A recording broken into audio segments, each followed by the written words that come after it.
வணக்கம் நண்பர்களே. இந்த வீடியோவில் வந்து நம்ம என்ன பார்க்க போகிறோம் அப்படின்னா வந்து Anet Et4 Pro பற்றி தான் பார்க்க போகிறோம்.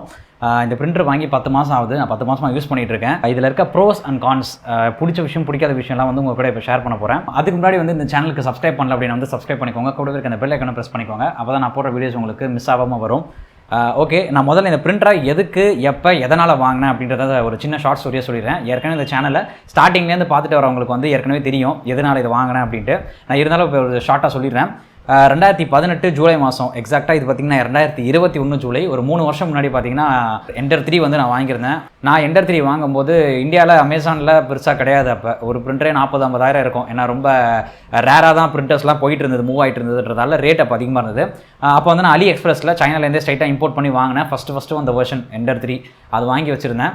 அது நல்லா ஒரு 2 வருஷம் சூப்பராக யூஸ் பண்ணேன். ஒரு போன வருஷம் கொரோனா கொஞ்சம் முன்னாடி பார்த்தீங்கன்னா வந்து அதோட மதர் போர்டு வந்து ஹீட் ஆகிடுச்சு. அதனால் அது சரியாக ஒர்க் பண்ண முடியல.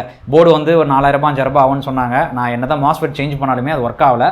அதனால் போர்டே தான் சேஞ்ச் பண்ணேன். அது வேறு கதை. ஆனால் அந்த டைமில் தான் சரி வேறு பிரிண்டர் வாங்கலாம். அப்போ வந்து இந்தியாவில் ஒரு வருஷம் முன்னாடி வந்து பிரிண்டர்ஸ் 3D பிரிண்டர்ஸ் வந்து இந்தியாவில் நல்லா சீப்பாகவே கிடைக்க ஆரம்பிச்சிச்சு. எக்ஸாம்பிளுக்கு Anet Et4 Pro இந்த பிரிண்டர்லாம் பார்த்தீங்கன்னா 16,000-17,000 ஸ்டார்டிங். எண்டர் 3 அந்த ரேட்டுக்கு வந்துருச்சு. 15,000 கிட்டே வந்துருச்சு எல்லாமே. அதனால் சரி வேறு பிராண்ட் பிரிண்டர் ட்ரை பண்ணி பார்க்கலாம் அப்படின்ட்டு நான் Anet போனேன். Anet Et4 Pro, ஏன்னா இதுதான் வந்து எண்டர் 3 ஒரு காம்படிட்டர் அப்படின்ற மாதிரி சொன்னாங்கன்னு வாங்கினேன். இதில் பிடிச்ச விஷயம் என்னன்னு சொல்கிறேன். முதல்ல டிசைனுங்க பார்த்த உடனே பார்த்தீங்கன்னா நீங்கள் எண்டர் 3யும் Et4 Proவும் சைட் பை சைட் கம்பேர் பண்ணி பார்த்தீங்க அப்படின்னா உங்களுக்கு லுக் பார்த்தீங்கன்னா Et4 Proவில் சூப்பராக இருக்கும். ஃபுல் பாடி வந்து அப்படியே பிளாக் கலரில் ஃபினிஷ் பண்ணியிருப்பாங்க.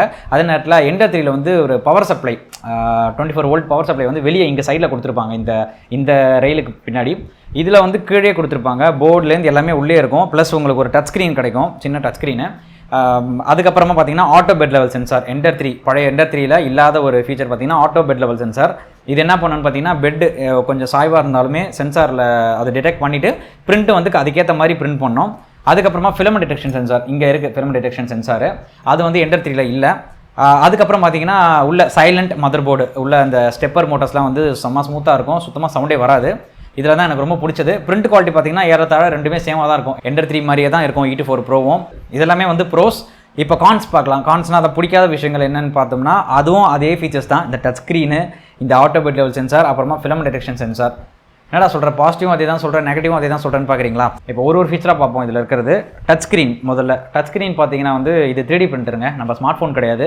நம்ம இன்ஸ்டாகிராம், ஃபேஸ்புக்கு, படம் அப்படின்லாம் பார்க்க போகிறது கிடையாது. அதனால் எண்டர் 3ல அதாவது ஒரு நார்மல் நாப் இருக்குது, டச் ஸ்க்ரீன் இல்லாத LCD பேனலில் பண்ண போகிற அதே வேலையை தான் நம்ம இந்த டச் ஸ்க்ரீனையும் பண்ண போகிறோம். அதனால் ஒரு பெரிய விஷயம் கிடையாது. இது டச் ஸ்க்ரீன் ஒரு பெரிய ஃபீச்சர் கிடையாது எண்டர் 3யோட கம்பேர் பண்ணும்போது. அடுத்து பார்த்தோம்னா பெட் லெவல் சென்சார்.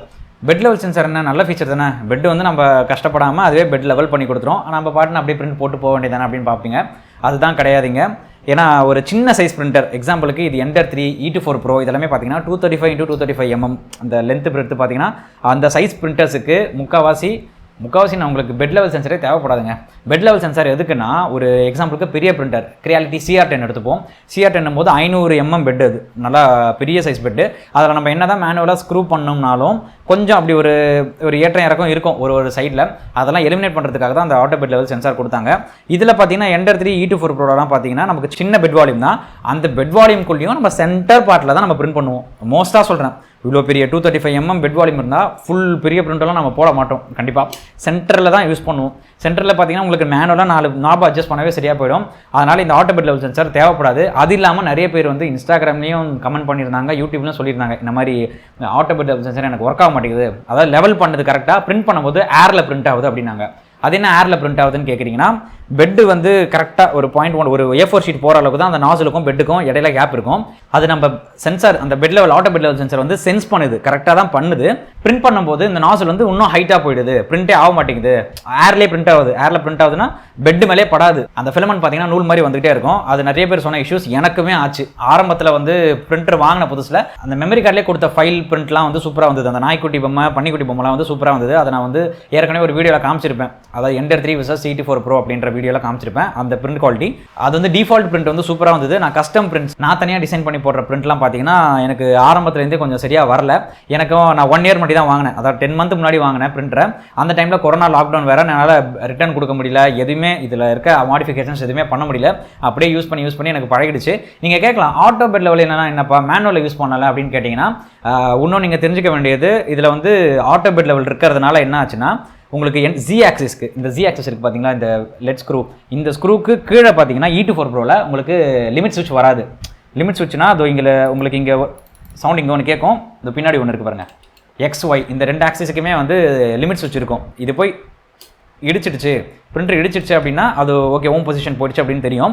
அதே Z ஆக்சிஸ்க்கு எப்படி ஓம் பொசிஷன்னா, இதே சென்சார் தான் ஒர்க் ஆகும். உங்களுக்கு Z ஆக்சிஸ்க்கு பதிலாக இந்த ஆட்டோ பெட் லெவல் தான் வந்து டிடெக்ட் பண்ணும். கீழே நம்ம இந்த பெட்டை ரீச் பண்ணிட்டோம் அப்படின்ட்டு இதில் லைட் எரிஞ்சதுனா மட்டும்தான் பிரிண்டர் நிற்கும். அப்படி இல்லைனா கீழே போயிட்டு பெட்டே உடச்சி நாசம் பண்ணுறோம். நிறைய பேருக்கு கிளாஸ் பெட்டு நொறுங்கி இருக்குது. நிறைய பேருக்கு சொல்கிறது அதுதான். அதனால தான் ஏன்னா இது ஒரு பிகினருக்கான பிரிண்டர்னும் போது இது பிகினர்ஸுக்குலாம் நிறைய பேர் தெரியாது. இப்போ நானே பார்த்தீங்கன்னா பெட் லெவல் சென்சார் நான் 3 வருஷமாக Ender 3 யூஸ் பண்ணிட்டு இருக்கேன். இப்போ ஆட்டோ பெட் லெவல் சென்சார் எப்படி ஒர்க் ஆகுதுன்னே தெரியாமல் நான் ஃபஸ்ட்டு வைக்கும்போது எனக்கும் அதே பிரச்சனை வந்தது. கீழே டிடெக்ட் ஆகி போயிட்டே இருந்தது. என்னடா அது ஏன் அந்த மாதிரி போகுதுன்னு நான் ஆஃப் பண்ணிட்டு அதுக்கப்புறமா தான் மேனுவலாக வச்சு பண்ணேன். மேனுவல் பிரிண்ட் பண்ணாலுமே என்ன ஆகும்னா உங்களுக்கு அதே ப்ராப்ளம் தான் இருக்கும். நீங்கள் பெட்டு வந்து கரெக்டாக வச்சதுக்கப்புறமும் 4 சைடுமே நீங்கள் கரெக்டாக அட்ஜஸ்ட் பண்ணதுக்கப்புறமும் என்ன ஆகும்னா உங்களுக்கு பிரிண்ட் வந்து ஏரில் பிரிண்ட் ஆகும். நான் எப்படி பண்ணுவேன்னு பார்த்தீங்கன்னா, அந்த மாதிரி ஏரில் பிரிண்ட் ஆனாலுமே நான் அந்த டைமில் நாபை வச்சு அட்ஜஸ்ட் பண்ணி அப்படியே பிரிண்ட் பண்ணி அட்ஜஸ்ட் பண்ணிட்டேன். இந்த மாதிரி நிறைய பிரச்சனை வந்ததுனால என்ன ஆச்சுன்னா, ஏனட்லேயே அவங்க வந்து எப்படி இந்த ஆட்டோ பெட் லெவலில் டிசேபிள் பண்ணுறதுன்னு ஒரு ஸ்டெப் சொல்லியிருந்தாங்க. உங்களுக்கு தேவை, உங்களுக்கு நிறைய பேருக்கு இந்த வீடியோ பார்த்துட்டு இருக்க நிறைய பேருக்கு இந்த ப்ராப்ளம் இன்னும் உங்களுக்கு வந்துட்டு இருக்கு அப்படின்னா நீங்கள் கமெண்ட்டில் சொல்லுங்கள். நான் கண்டிப்பாக ஒரு வீடியோ போடுறேன். ஏன்னா எனக்கும் இந்த ப்ராப்ளம் இருக்குது. கண்டிப்பாக நானும் அந்த ஆட்டோ பெட் லெவல் சென்சரை டிசேபிள் பண்ணிவிட்டு ஒரு மாடிஃபிகேஷன் பண்ணுவேன். அது வந்து அப்படியே பண்ண முடியாது. நீங்கள் வந்து லிமிட் சுவிட்ச்லாம் ஆட் பண்ணுறோம், சில மாடிஃபிகேஷன்ஸ்லாம் பண்ணணும். உங்களுக்கு அந்த வீடியோ வேணும் அப்படின்னா வந்து நீங்கள் கமெண்ட்டில் சொல்லுங்கள், நான் கண்டிப்பாக பண்ணுறேன். மற்றபடி பார்த்தீங்கன்னா ஃபிலமெண்ட் டிடெக்ஷன் சென்சார். அடுத்து ஃபிலமெண்ட் டிடெக்ஷன் சென்சாரில் என்ன ஒரு நெகட்டிவ் அப்படின்னு பார்த்தீங்கன்னா, முதல்ல ஃபிலமெண்ட் டிடெக்ஷன் சென்சார் என்ன பண்ணுன்றதை நான் சொல்கிறேன். இப்போ பார்த்தீங்கன்னா உதாரணத்துக்கு இந்த ஃபிலமெண்ட்டே பார்த்தீங்கன்னா உடஞ்சிருக்கு. ஏன்னு பார்த்தீங்கன்னா இது PLA ஃபிலமெண்ட்டு. ஏரில் நிறைய ரியாக்ட் ஆகும்போது என்ன ஆகும்னா பிரிட்டில் ஆகிடும், உடைய ஆரம்பிச்சிடும். இதை பாருங்கள், அப்படியே டக்குன்னு சவுண்ட் இது பார்த்தீங்களா, உடஞ்சிரும். இந்த மாதிரி கொஞ்சம் நேரத்துக்கு ஏரில் விட்டிங்க அப்படின்னா உடஞ்சி வந்திருக்கு. என்ன ஆகும்னா இந்த மாதிரி உடையும் போது பிரிண்ட் ஆகும்போது உடஞ்சிரும். சில நேரத்தில் உடஞ்சிதுன்னா இது டிடெக்ட் பண்ணுறோம். இந்த மாதிரி ஃபிலமெண்ட் வந்து உடஞ்சிச்சு, ஃபிலமெண்ட் இல்லை, காலி ஆகிடுச்சு, நீங்கள் வந்து வேறு ஃபிலமெண்ட் போடுங்க அப்படின்ட்டு நமக்கு இங்கே சொல்லும். பிரிண்ட் வந்து அப்படியே நின்றோம். அதே நீங்கள் Ender 3ல பார்த்தீங்கன்னா இது இந்த ஃபிலமெண்ட் உடஞ்சாலும் சரி, ஃபிலமெண்ட் நமக்கு எடுத்துகிட்டு போய் உரமாக வச்சுட்டாலும் சரி, பிரிண்டர் வந்து டிடெக்ட் பண்ணாது. பிரிண்டர் ஓடிட்டே தான் இருக்கும். ஃபிலமெண்ட் இருக்க மாதிரியே நினச்சிட்டு அது ஃபிலமெண்ட்டே இல்லாமல் முடிஞ்சிடும். அதனால் உங்களுக்கு டைம் வேஸ்ட்டு. அதே நேரத்தில் உங்களுக்கு பாதி பிரிண்ட் ஆகிருக்கும், மிச்சம் பிரிண்ட் வந்து ஃபிலமெண்ட் இல்லாமல் உடஞ்சிட்டு இருக்கும். அந்த பாதி ஃபிலமெண்ட்டும் பாதி பிரிண்ட்டும் வேஸ்ட்டு. அதனால் E24 ப்ரோவில் உங்களுக்கு அந்த ஃபிலமெண்ட் டிடெக்ஷன் சென்சார் வந்து யூஸ்ஃபுல்லாக தான் இருக்கும். எந்த நேரத்தில் உங்களுக்கு அது பிடிக்காதுன்னா, நான் இப்போ Ender 3ல என்ன பண்ணுவேன்னா, ஒரு ஃபிலமெண்ட்டில் ஒர்க்கை முடிச்சிட்டேன் அப்படின்னா அந்த ஃபிலமெண்ட் அந்த ஹாட் எண்ட் வந்து சூடாக இருக்கும் போதே நான் டக்குன்னு அப்படியே ரிவர்ஸில் அந்த ஃபிலமெண்ட் எடுத்துடுவேன். இதில் பார்த்தீங்கன்னா E24 ப்ரோவில் அந்த ஆப்ஷன் இருக்குது, அதாவது சேஞ்ச் ஃபிலமெண்ட்ன்ற ஆப்ஷன் இருக்குது. அது என்ன தான் அந்த ஹாட் எண்ட்லேருந்து வெளியே ரிவர்ஸில் அதுவே எடுத்துகிட்டு வரும்போது இந்த இடத்துல மாட்டிக்கும். உங்களுக்கு அந்த இடத்துல மாட்டிக்கும், நீங்கள் கட் பண்ணி எடுக்கிற மாதிரி இருக்கும். அது ஒரு தலைவலியாக இருக்கும். சின்ன ப்ராப்ளம் தான், ஆனால் அது ஒரு பெரிய இஷ்யூ கிடையாது. அதுக்கப்புறம் பிடிச்ச விஷயம்னா அந்த சைலண்ட் மதர் போர்டு நல்லாயிருக்கும், உள்ள சவுண்டே இருக்காது. Ender 3ல பார்த்தீங்கன்னா சவுண்டு பயங்கரமாக கச்சா முச்சான்னு இருக்கும், ஒரு மாதிரி ஒரு மாதிரி இருக்கும். அது நைட் நேரத்துலலாம் பிரிண்ட் போட்டு வந்தோன்னு வைங்களேன், அந்த ரூமில் போகிறதுக்கே ஒரு மாதிரி பயமாக இருக்கும்.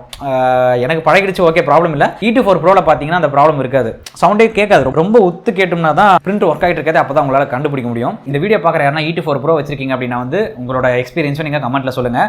இன்னொன்று நல்லா நோட் பண்ணிக்கோங்க, நான் வந்து இப்போ E24 ப்ரோ வந்து இவ்வளோ ப்ராப்ளமாக இருக்குது அப்படின்னு சொன்னால் நீங்கள் உடனே வந்து ஓ இவ்வளோ ப்ராப்ளமா, அவ்வளோதான் நான் இப்போ வேஸ்ட்டாக வாங்கினது வேஸ்ட்டாக, இல்லை வாங்கலாம்னு நினச்சது வேஸ்ட்டாக அப்படிலாம் நினைக்காதீங்க தயவு செஞ்சு. ஏன்னா 3D பிரிண்டரை பொறுத்த வரைக்கும் இது எப்படி டியூன் பண்ணுறோமோ அதை பொறுத்து தான். இப்போ நான் வந்து ஒரு மாதிரி டியூன் பண்ணுவேன், இப்போ வேறு யாருன்னா வச்சிருக்காங்கன்னா அவங்க ஒரு மாதிரி பண்ணுவாங்க. இப்போ நீங்கள் வச்சிருக்க நீங்களே கூட எனக்கு இந்த மாதிரி நான் சொன்ன எந்த ப்ராப்ளமே உங்களுக்கு இருந்திருக்காது. அப்போனா உங்களுக்கு நீங்கள் நல்லா யூஸ் பண்ணுறீங்க, உங்களுக்கு வேறு மாதிரி யூசேஜ் இருக்குன்னு அர்த்தம். நான் Ender 3 யூஸ் பண்ணிவிட்டு E24 ப்ரோ போகும்போது எனக்கு நிறைய ஒத்து வராத மாதிரி நிறைய விஷயங்கள் இருக்குது. அவ்வளோதான் வித்தியாசமே தவிர நான் சொல்கிறது மட்டும் வச்சு என்ன இப்படி இருக்கா பிரிண்டரு, நீ சொன்னதால தானே நான் E24 ப்ரோ வாங்கினா என்ன இப்படி சொல்கிறேன் அப்படின்ற மாதிரிலாம் நீங்கள் நினைக்கவே வேணாம். நல்ல பிரிண்டர் தாங்க, குவாலிட்டி சூப்பராக இருக்கும். அதே நேரத்தில் நான் முன்னாடி சொன்னது தான், நிறைய பேர் வந்து அந்த கம்பேரிசன் வீடியோ பார்த்துட்டு E24 ப்ரோ தான் நிறைய பேர் எடுத்திருக்காங்க. Ender 3 எனக்கு தெரிஞ்சு யாருமே என் வீடியோ பார்த்துட்டு Ender 3 யாருமே வாங்கின மாதிரி எனக்கு தெரியல. ஏன்னு தெரியல, ஏன்னா Ender 3 வந்து உண்மையிலே சூப்பரான பிரிண்டருங்க. அது இப்போ நான் லேட்டஸ்ட்டாக Ender 3க்கு பார்த்தீங்கன்னா மதர் போர்டெலாம் அப்கிரேட் பண்ணியிருக்கேன். நல்ல பிரிண்டர் தான், அது எனக்கு விற்கிறதுக்கு மனசே கிடையாது. E24 ப்ரோ வந்து Ender 3 ரிப்பேர் ஆனதுனால தான் நான் இதை வாங்கினேன், இல்லை நான் வாங்கியிருக்க வேண்டிய அவசியமே இல்லை. அதே நேரத்தில் நான் என்னென்ன மாடிஃபிகேஷன்ஸ் பண்ணியிருக்கேன்னு பார்த்தீங்கன்னா எதுவுமே பண்ணதில்லை. 10 மாதத்தில் இந்த 3 வருஷத்தில் Ender 3க்கும் எந்த மாடிஃபிகேஷனும் பண்ணதில்லை. E24 ப்ரோக்குமே எந்த மாடிஃபிகேஷனும் பண்ணல. நான் ஸ்டாக் பிரிண்டர் அப்படியே பிரிண்டர் வாங்கின புதுசில் எப்படி இருக்கோ அதே மாதிரி பண்ணி இப்போ கொடுத்துருக்கேன். இந்த Anet E4 ப்ரோக்குன்னு இல்லை, வேறு மற்ற பிரிண்டர்ஸ், மற்ற 3D பிரிண்டர்ஸ் எல்லாமே எப்படி யூஸ் பண்ணுறது, அதே நேரத்தில் என்னென்ன எசென்ஷியலாக என்னென்ன பொருள் வச்சிருக்கணும், ஆக்சசரிஸ் என்ன வச்சிருக்கணும் அப்படின்றதெல்லாம் வந்து நான் அடுத்த வீடியோவில் சொல்கிறேன். நிறைய பேர் அந்த பெட் லெவல் வந்து ப்ராப்ளமாக இருக்குது, ஃபர்ஸ்ட் லேயர் வந்து எனக்கு சரியாக ஒட்ட மாட்டேங்குது அப்படின்லாம் சொன்னாங்க. அதெல்லாம் வந்து நான் அடுத்த வீடியோவில் சொல்கிறேன் எப்படின்றத ஒரு தெளிவாக. ஒரு E4 ப்ரோக்குன்னு இல்லாமல் ஜென்ரலாக 2 எண்டர் 3 வச்சும் E4 ப்ரோ வச்சுமே நான் வந்து எக்ஸ்பிளைன் பண்ணி நான் உங்களுக்கு அந்த வீடியோ போடுறேன். இந்த வீடியோ உங்களுக்கு பிடிச்சிருந்தா லைக் பண்ணுங்க. உங்களுக்கு வேற ஏதாவது சஜஷன் இருந்தது இல்லை டவுட் இருந்தது E4 ப்ரோ பார்த்தீங்கன்னா தயவு செஞ்சு கமெண்ட்ல சொல்லுங்க. சில ப்ராப்ளம் ஃபேஸ் பண்ணிட்டு அதுக்கான சொல்யூஷனும் நீங்களே ஏதாவது கண்டுபிடிச்சிருப்பீங்களா அதையுமே வந்து கமெண்ட்ல சொல்லுங்க. அப்பதான் அந்த புதுசாக பிரிண்டர் வாங்குறவங்களுக்கு இல்லைனா ஏற்கனவே E4 ப்ரோ வச்சிருக்கவங்களுக்கு யூஸ்ஃபுல்லாக இருக்கும். அதுதான் உங்ககிட்ட சொல்லணும் அப்படின்னு நினைச்சேன். இந்த வீடியோ உங்களுக்கு பிடிச்சிருந்தா லைக் பண்ணுங்க, மறக்காம சப்ஸ்கிரைப் பண்ணிக்கோங்க, கூடவே இருக்க பெல் ஐகானை பிரஸ் பண்ணிக்கோங்க. உங்களை அடுத்த வீடியோவில் சந்திக்கிறேன். நன்றி, வணக்கம்.